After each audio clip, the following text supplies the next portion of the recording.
Biohazard warning.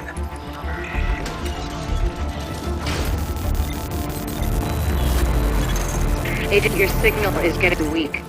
Hey there, fellow Division agents. I'm going to give you a quick set of tips to hopefully increase your success rate in the Dark Zone. Tip number 1, do not go alone. Form up a squad, and if you don't have a squad, start using that proximity chat because you're going to need it. At level 8, you can matchmake for the Dark Zone, so you should try that as well. Going into the Dark Zone alone is asking for trouble. Can you do it? Sure, but it'll definitely be more difficult. With the team on your side, you're able to watch each other's backs, tactically position to cover multiple points, and help each other with heals. In addition, you can become a nice meat shield for teammates if you happen to go rogue. When going alone, you run the risk of getting gunned down by other teams with little chance of survival. Tip number 2, learn the lay of the land. It's important to understand the map, the terrain, and key locations. The landmark areas are where you'll be able to fight enemy AI to get contaminated drops to extract. In the landmark areas, you'll find named AI bosses which will usually drop blue gear. Another important spot to know on the map are the extraction points. When you're at the extraction point, you can shoot off the flare anywhere within the designated zone. Get to a good spot so that you can avoid being surrounded by AI and also monitor incoming agents. One of the best skills to use at an extraction point is the pulse skill because it'll show you how many people are around you. If you feel it's not safe to try to extract your precious cargo, you might just want to run away or wait it out. Tip number 3, always restock. Restock your ammunition and medical kits at the checkpoints and safe houses. Here you can also check out what the Dark Zone vendors are selling too. Make sure to check their gear out and buy any upgrades you see fit.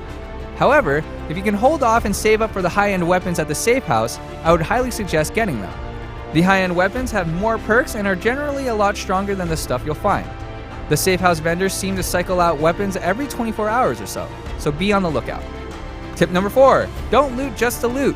Be selective on the loot you pick up, because you can only hold up to 6 items at a time to extract. I know it's hard to fight the urge to loot, but be selective.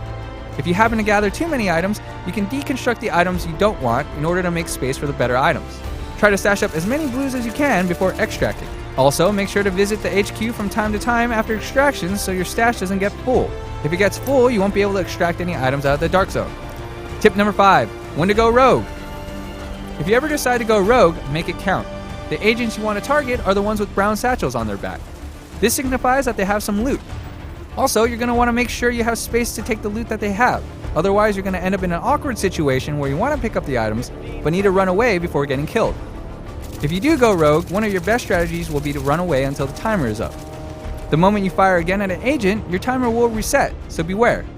Going rogue can be worth it, especially if you can manage to stay alive until the timer runs out, because it'll net you good experience and money.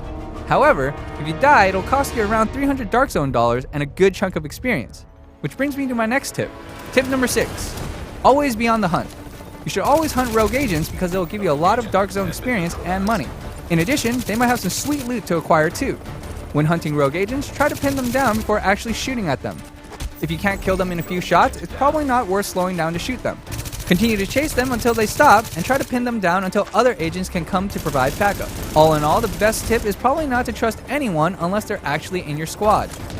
Hopefully these tips helped you, and if I missed any, leave them in the comments below. Stay tuned to GameSpot.com for continuing coverage of The Division.